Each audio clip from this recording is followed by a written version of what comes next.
ज्ञान और वैराग्य रहेंगे भी और सदा प्रसन्न रहेंगे। कभी कभी ज्ञानी वैरागी बड़े क्रोध में रहते हैं। बड़े बड़े ऋषि मुनियों के उदाहरण आपको पुराणों में मिल जाएंगे। थोड़ी सी घटना घट गई, श्राप दे दिया, क्रोध आया, श्राप दे दिया। अब जैसे महर्षि दुर्वासा हैं तो उद्यत रहते हैं श्राप देने को।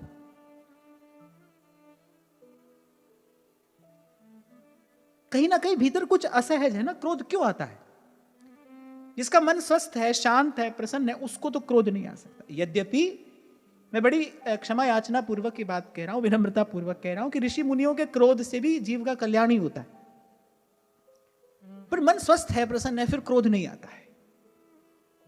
दुर्वासा को क्रोध आया, पर महाराज अम्बरीश शांत है, शांत, स्वस्थ, प्रसन्न, एक रस। इसी को कहते हैं आसन का पक्का।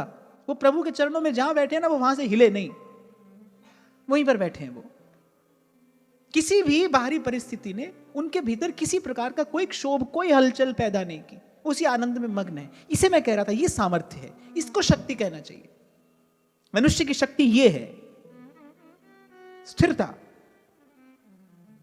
कोई हिला ना सके। बड़ी से बड़ी प्रतिकूलता आपके सन्मुख नत होकर लौट जाए और आप कहेंगे कि क्या ऐसा हो सकता है? अवश्य हो सकता है, अवश्य हो सकता है। अभ्यासेन कौन्तेय वैराग्येण च गृह्यते। अभ्यास करिए। अभ्यास क्या करना है? एक भाव का अभ्यास करना है, मैं प्रभु का हूं, मैं प्रभु का सेवक हूं। एक बार मेरी बात मानकर बस इस भाव का आप कुछ काल तक अभ्यास करके देखिए। आप देखना, भीतर बाहर प्रकृति बदल जाएगी, दृश्य बदल जाएगा।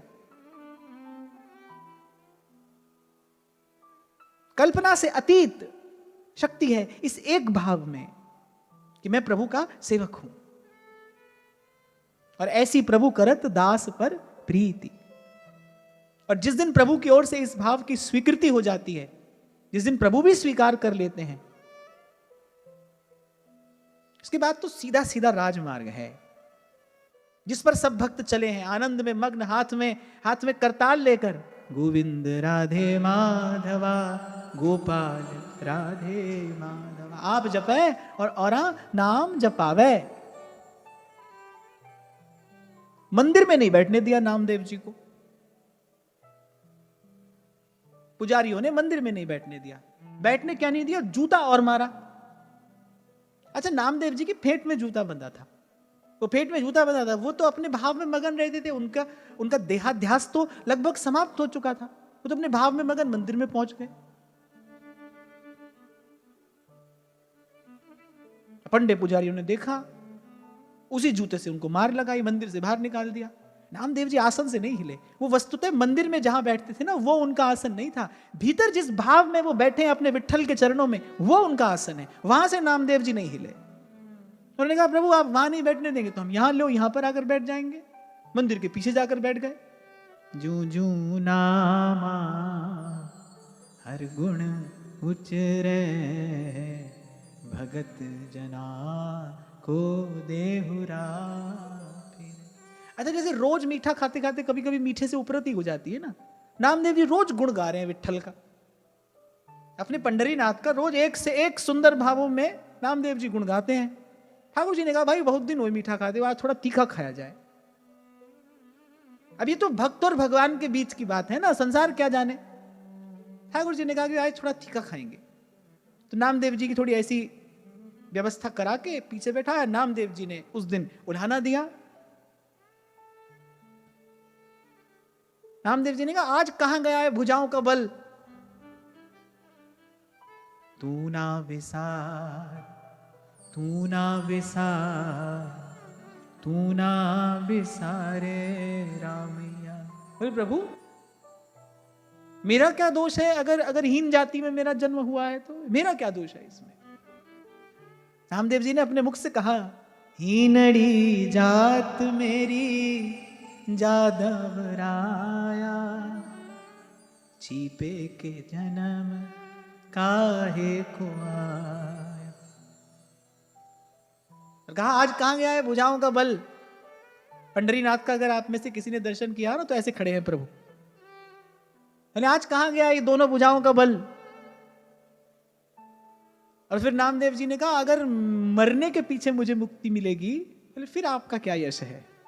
मुए हुए जो मुक्ति देओगे, तेरी मुक्ति न जाने कोई। किसी को क्या पता हमको क्या मिला? आपके हमारे संबंध का परिचय तो दीजिए इनको। और ठाकुर जी यही सुनना चाहते थे। और जू जू ना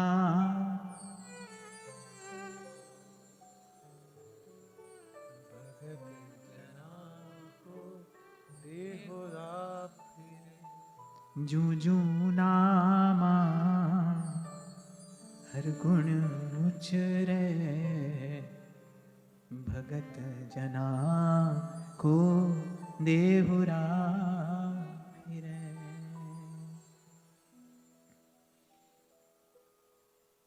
तो यहां ले आएगी भक्ति कि अपना मान टले टल जाए, भक्त का मान न टलते देखा।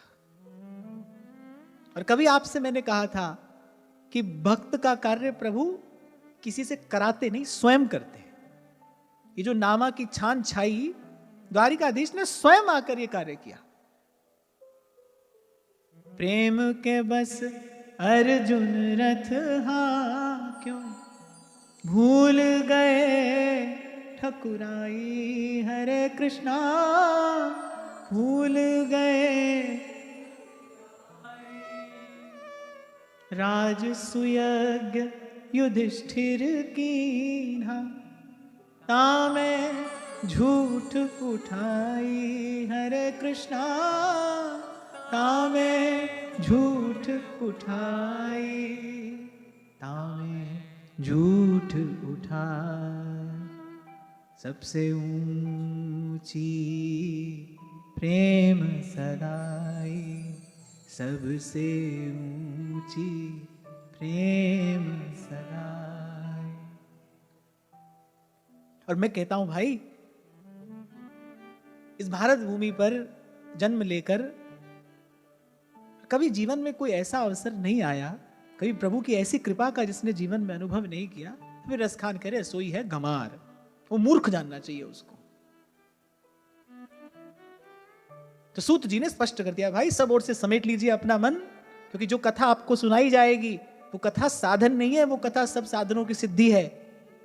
अपने हृदय का पात्र तैयार करके उस कथा के अमृत का पान करना। फिर आगे सूत जी ने एक छोटी सी और बात कह दी, धर्मः स्वनुष्ठितः पुंसा विश्वक्सेन कथा सुयः, नोत्पाद्ये यदि रतिम श्रम एव हि केवलम। बोले धर्म का ठीक ठीक अनुष्ठान करने पर भी यदि भगवान की कथाओं के प्रति रुचि, लालसा, अनुराग, भक्ति का उदय नहीं हुआ तो कहा श्रम एव हि केवलम। बोले केवल श्रम है, परिश्रम किया है। अब कथा में प्रीति, कथा में अनुराग का अर्थ कि एक तो श्रवण करते करते कभी अघाए नहीं, एक तो श्रवण करते करते कभी अघाए नहीं, और दूसरा नित्य नवीन रस की, नित्य नवीन पोषण की अनुभूति हो। कभी आपको मैंने एक उदाहरण दिया था कि भाई देखने में तो दूध सफेद ही है, उसका स्वाद भी वही है, पर रोज दूध पिया जाता है तो रोज पोषण तो नवीन प्राप्त होता है ना उससे। दाल रोटी तो वही है भाई, रोज ही खाता है आदमी, सुबह शाम खाता है।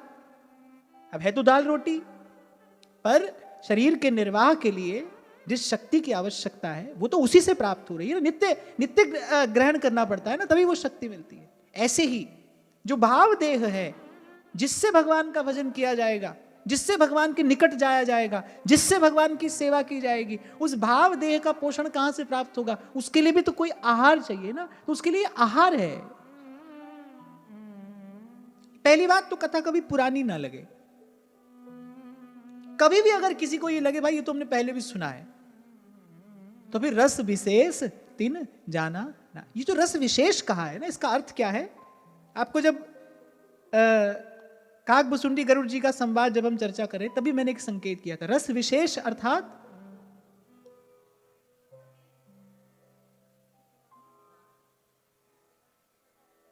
रस विशेष कहा कि रामचरित जे सुनत अघाही, रस विशेष तिन जाना नहीं। देखो, जो यहां से कहा जाता है, भगवान की कथा तो भाई मीठी ही मीठी है। कौवा कहे तो भी मीठी है, माने किसी के पास कंठ का स्वर हो ना हो, किसी के पास स्वर संगीत का ज्ञान हो ना हो, भगवान की कथा सुना रहा है तो वो अच्छी लगेगी, मीठी लगेगी। पर एक है रस विशेष, एक है कान को अच्छा लगना, एक है मन को अच्छा लगना। एक शब्द है जो कान को अच्छा लगता है, कर्ण प्रिय है। एक है जो मधुर है, मन को भी अच्छा लग रहा है। पर एक है जिसका संकेत श्री सूत जी करे, ययात्मा संप्रसीदति, जो आत्मा को प्रसन्न करने वाला है। कथा में ये रस विशेष है, ये आत्मा को तृप्त करता है। कहने का तात्पर्य यह कि ये जीवात्मा का आहार है, ये जीवात्मा का श्रृंगार है, आत्म तृप्ति है। बताओ, 28 कल्प से श्री काकभुसुंडी कथा सुना रहे हैं, हरि अनंत हरि कथा अनंता, वो सुना रहे हैं, श्रोता लोग सुन रहे हैं।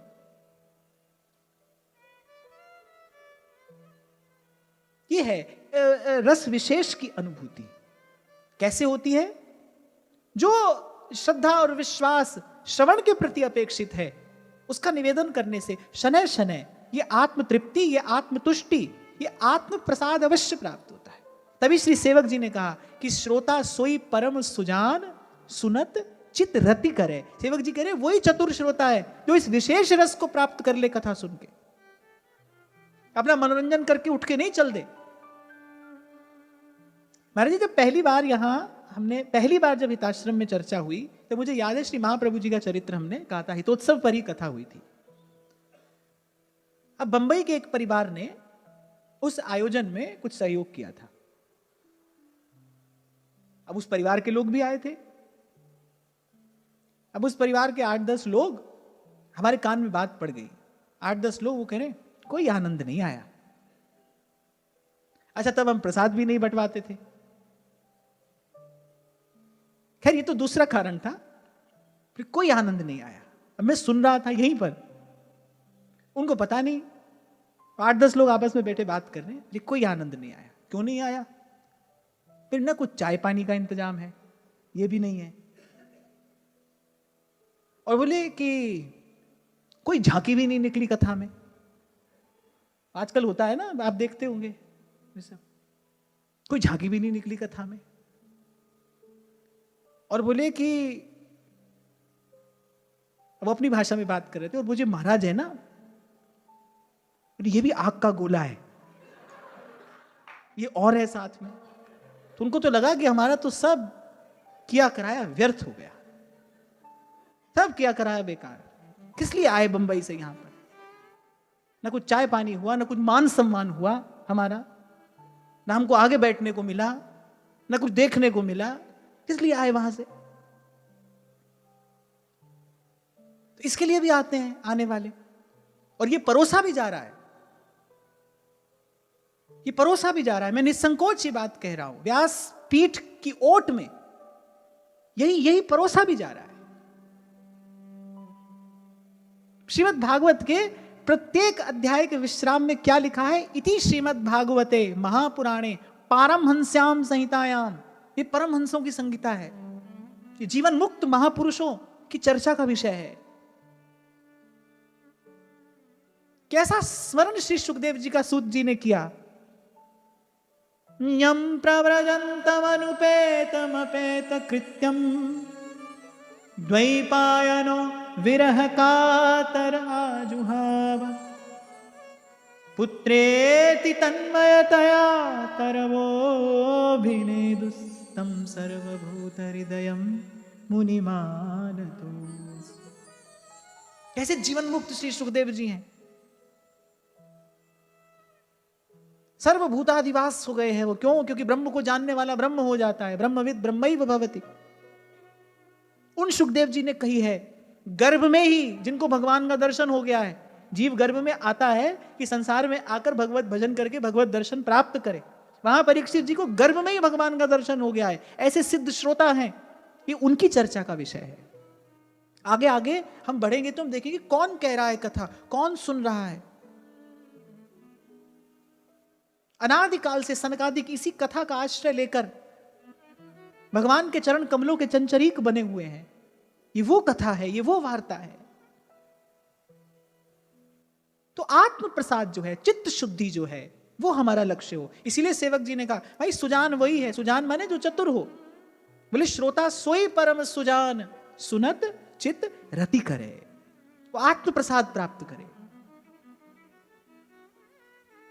इसलिए थोड़ा सा समय यहां आने से पहले और थोड़ा सा समय यहां से जाने के बाद, भोजन ग्रहण करने के लिए थोड़ा सा समय भोजन पकाने को देना पड़ता है और थोड़ा सा समय भोजन पचाने को।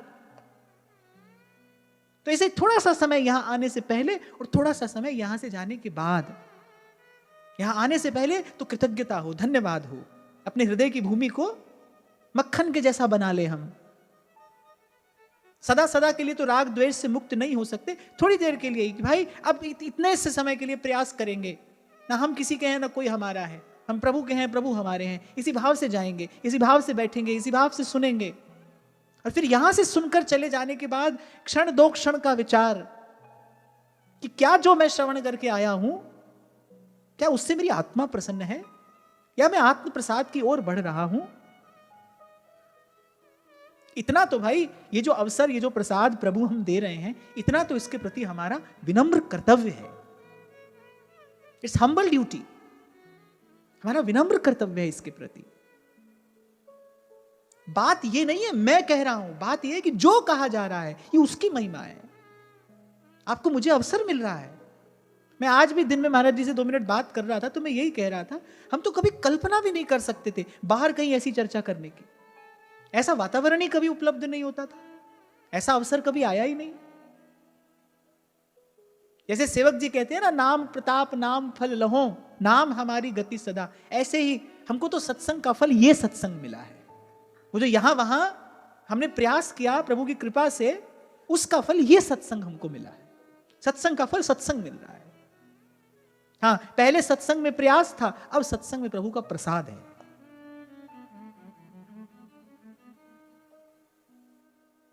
कभी कभी तो मेरा भी मन करता है, जब मैं श्री जी की कृपा का विचार करता हूं, तो कभी कभी तो मेरा भी मन करता है और दर्पण के सामने खड़ा होकर मैं भी कह लेता हूं, अब ना रहूंगी मैं अटकी, मेरो मन लाग्यो हरि जी सू, अब ना रहूंगी मैं अटकी। चलो गाओ।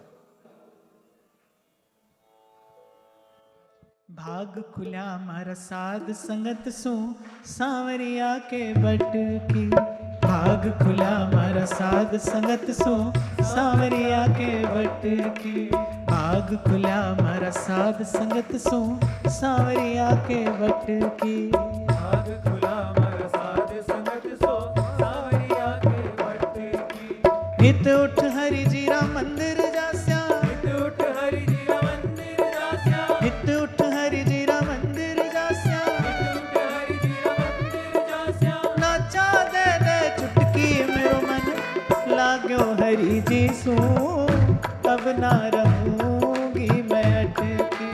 मेरो मन लाग्यो हरि जी सू, अब ना रहूंगी मैं अटकी। मेरो मन लाग्यो हरि जी सू, अब ना रहूंगी मैं अटकी। मेरो मन लाग्यो हरि जी सू, अब ना रहूंगी मैं अटकी।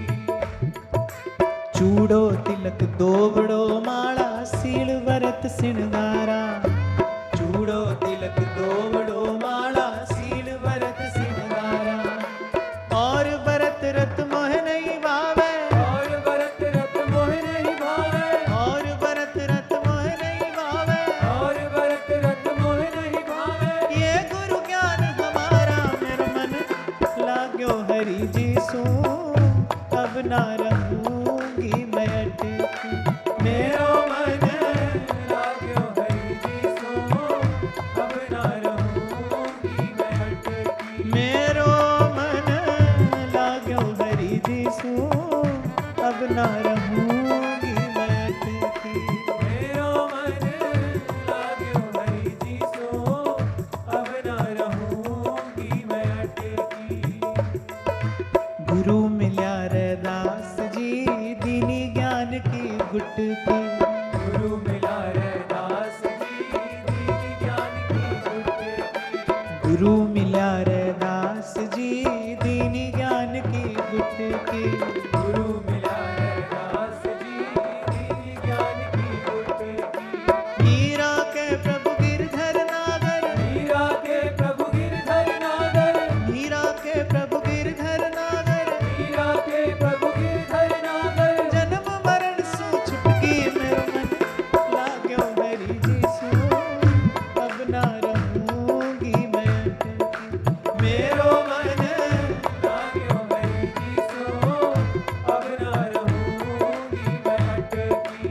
मेरो मन लाग्यो हरि जी सो, अब ना रहूंगी मैं अटकी।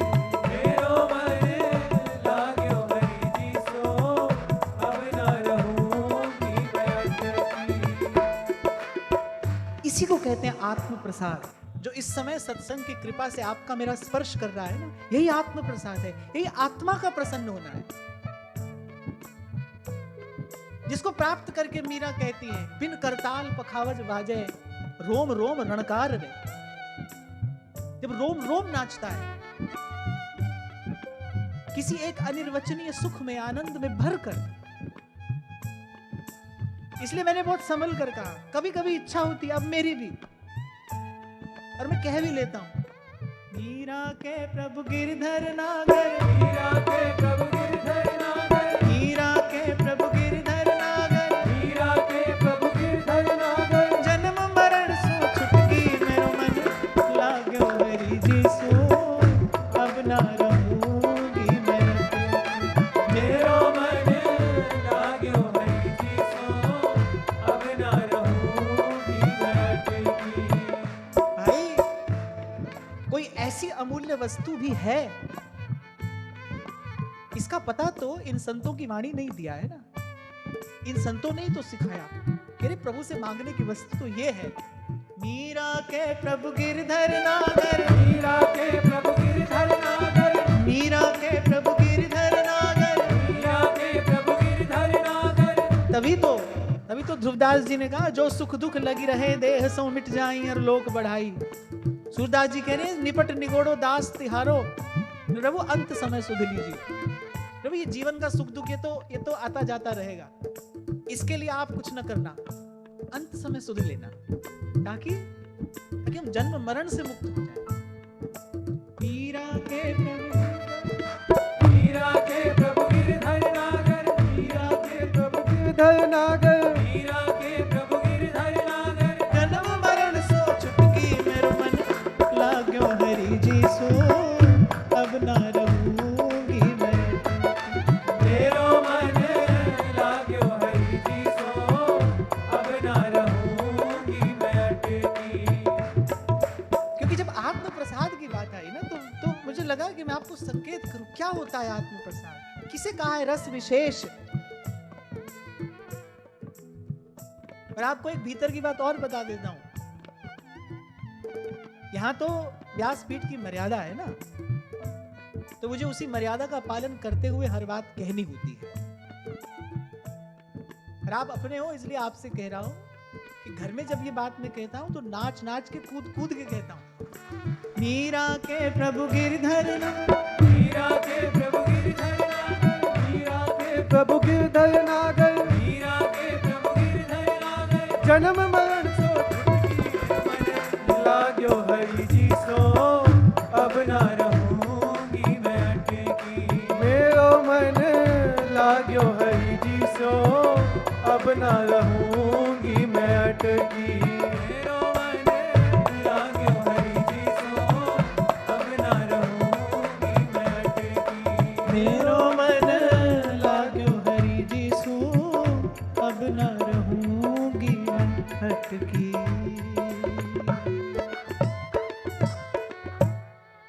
धर्मः स्वनुष्ठितः पुंसा विश्वक्सेन कथासुयः। बोले और अगर ये आत्म प्रसाद नहीं मिला, नोत्पाद्येद्यधिरतिं श्रम एव हि केवलम्। सूत जी ने यह भी स्पष्ट कर दिया कि क्या प्रसाद प्राप्त करने के लिए कथा श्रवण करना, नोत्पाद्येद यदि रतिम, यदि कथा में रति नहीं हुई, कथा में प्रीति नहीं हुई, बोले श्रम एव ही केवलम, कथा प्यारी लगे। नारद जी ने अपने 84 भक्ति सूत्रों में कथा के प्रति अनुराग को भी एक भक्ति कहा है। जैसे श्रवण भक्ति है, कीर्तन भक्ति है, ऐसे भगवान की कथा में अनुराग ये भी एक भक्ति है, कथा प्यारी लगे। और इस जीव की श्रीमद् भागवत की घोषणा है, तापत्रय विनाशाय, इस जीव की सारी व्यथा का निवारण भगवान की कथा से ही हो सकता है। इसमें ज्ञान भी है, इसमें वैराग्य भी है, और इसमें सब सुखों की खान भक्ति भी छिपी है, जैसे जैसे बीज में वृक्ष छिपा रहता है।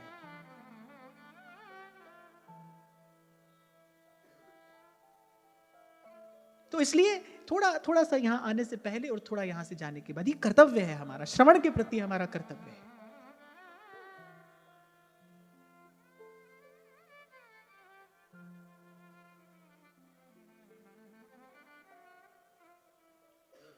और ले जाती है कथा आत्मनिवेदन तक। मैंने कहा ना, प्रभु का स्वरूप जानोगे, प्रभु का स्वरूप देखोगे, तो इच्छा होगी ये हमारे हो जाएं। और संतों के मुंह से भगवत चरित्र श्रवण करते करते जब प्रभु का स्वभाव जानोगे, तब इच्छा होगी भाई हम इनके हो जाएं। और सब दुख विदा हो जाते हैं। ये भाव मन में आते ही सब दुख विदा हो जाते हैं। 2 दिन से हम इसी भाव पर चर्चा कर रहे थे। ये जो प्यास है मार्जन कर देती है। ये जैसे धो मांझ कर चमका देते हैं ना आप किसी पात्र को धो मांझ कर, ऐसे ये जो प्यास है ये धो मांझ कर चमका देती है पात्र को, जिस पात्र में रस ठहरता है, भगवदानंद।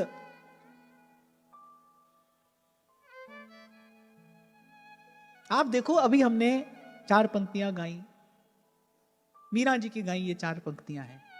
हम मीरा जी को गाते हैं, हम कबीर जी को गाते हैं, हम सूर तुलसी, हम नानक साहब को गाते हैं यहां, और आनंद में भीग जाते हैं। चाहे कुछ क्षणों के लिए सही, भीग जाते हैं आनंद में। और कोई बड़भागी हो वो तो भीगा रहता है। कहने का मेरा तात्पर्य ये, जब कोई एक जागता है तो वो अनंत अनंत काल तक जाने कितने सोए हुओं के लिए संभावना बन जाता है। इसलिए कभी आपको मैंने निवेदन किया था, आत्म कल्याण करना यह सृष्टि की सबसे बड़ी सेवा है, यह अस्तित्व की सबसे बड़ी सेवा है, अगर आपने अपना कल्याण किया है। और मुझे तो लगता है भाई, ईमानदारी की बात अगर हम करें तो पहला कर्तव्य है भी यही।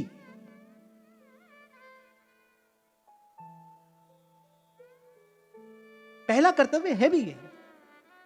स्वयं का कल्याण किए बिना जो उपदेश करने निकलता है, जो लोकहित करने निकलता है, वो अंत में खेद को प्राप्त करता है। और वो खेद किस बात का होता है? ये जीवन रूपी अमूल्य अवसर खो देने का। कल भी आपसे मैं कह रहा था, और कुछ होना हो भाई, अपने प्रति ईमानदार रहना। हम चर्चा कर रहे थे 2 दिन पहले कि पहले तो व्यक्ति अपना दोष देख नहीं पाता, देखता है तो स्वीकार नहीं कर पाता, और स्वीकार कर ले तो फिर उसको छिपाता है, उसको धुराता है। हमारे हिस्से ये प्रसाद आया है, हमारा जीवन ऐसा न रह जाए भाई। फिर क्या कमाया हमने? अगर हमने अपना जीवन नहीं बनाया, ऐसी कृपा प्रभु ने की, हमारा जग जंजाल छुड़ाकर हमको यहां अपने चरणों में लाकर बैठाया, अगर हमारा जीवन भी ऐसा रह जाए, फिर हमने क्या किया, क्या बनाया? कुछ भी हमको यहां मिलता है ना, छोटी सी वस्तु भी कोई आपको देता है, आप उसको धन्यवाद देते हो, ये तो शिष्टाचार है। छोटी सी वस्तु भी कोई आपको दे तो आप धन्यवाद देते हैं, आप कृतज्ञता ज्ञापित करते हैं। प्रभु ने कितना बड़ा प्रसाद आपको मुझे दिया, ये कैसा अवसर आपके मेरे जीवन में आ गया। मैं तो अकेला बैठे बैठे कई बार बहुत देर तक विचार करता हूं, वो कब से भटक रहे थे हम, अब संतों की कृपा से ये सुध आई है।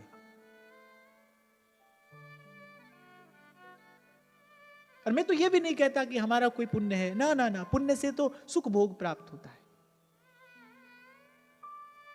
बस भ्रम भूल में भटकते और उदय हुए जब भाग, और मिला अचानक गुरु मुझे।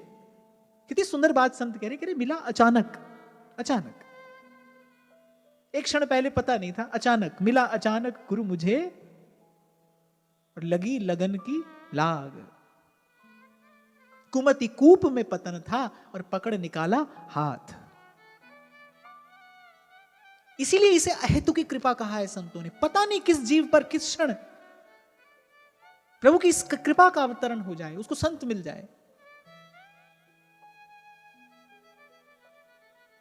उसको कोई जागा हुआ महापुरुष मिल जाए, जिसके चरण जागृत तीर्थ हैं, जिसकी चरण रेणु मस्तक पर चढ़ाने से बुद्धि का भ्रम रूपी रोग दूर होता है, जिसके चरणों की रज से, नेत्र आंज लेने से दृष्टि का दोष दूर होता है। मिला अचानक गुरु मुझे।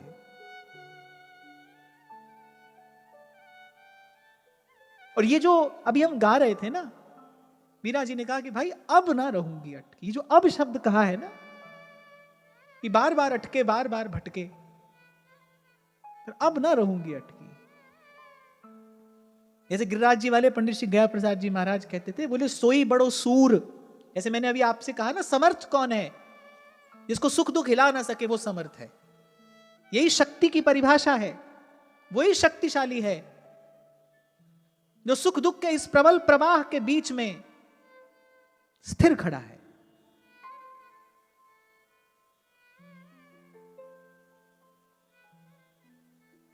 बोले वीर कौन है? कह रहे सोई बड़ो सूर और जाके नेह भरपूर, और बस छुटत ही देह प्राण लागे निशाने पे।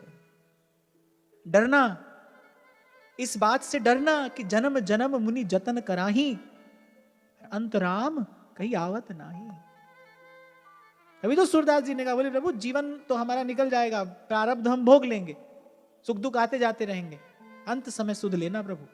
ये जो हम जीवन भर आपका गुण गाएं, बोले हमको जीवन में इसके लिए कुछ नहीं चाहिए, जीवन के अंत समय आप संभाल लेना, अंत समय सुध लेना। तो थोड़ा विचार करते करते आगे बढ़ेंगे हम कि भाई कथा का जो प्रसाद है, आत्मा की प्रसन्नता, आत्म तृप्ति, वो हमें लाभ हो रहा है कि नहीं? हमें उस रस विशेष की अनुभूति हो रही है कि नहीं? और यदि नहीं हो रही तो देखना पात्र में कहीं छिद्र होगा, उसको भरने का प्रयास करना। दो बातें श्री सूत जी ने कह दी। एक तो कथा प्राथमिकता हो, ये कोई साधारण साधन नहीं है, इसलिए कथा सुनते सुनते यज्ञ आदि कर लेना। ये बात सूत जी ने ऋषियों से कह दी। और फिर दूसरी बात ये भी बता दी कि कथा का फल क्या है। अगर कथा सुनने के बाद, कथा सुनते सुनते कथा में अनुराग ना बढ़े, कथा श्रवण का लोभ ना बढ़े, लालसा ना बढ़े, तो विश्रम एव ही केवलम, फिर केवल परिश्रम हो रहा है। क्योंकि भाई जब तक श्रोता को लालसा नहीं होगी तब तक वक्ता को आनंद नहीं आएगा कहने का। इसलिए बड़े हृदय से विश्राम के समय में आप सबके हृदयस्थ हित प्रभु को, भाव प्रभु को प्रणाम करता हूं मैं। उसी की कृपा से मुझे ये कीर्तन का अवसर मिल रहा है। तो ऐसे आत्म स्वरूप का, पर स्वरूप का चिंतन करते हुए, साधक और बाधक तत्व का चिंतन करते हुए, क्योंकि श्रीमद् भागवत रूपी आध्यात्म दीप के प्रकाश में हमने इसी का दर्शन किया है, इस प्रकार हम आगे बढ़ेंगे। आज की वार्ता श्री जी के चरणों में निवेदन करते हैं। महाराज श्री के चरणों में प्रणाम। आप सबके हृदय स्थित प्रभु को, भाव प्रभु को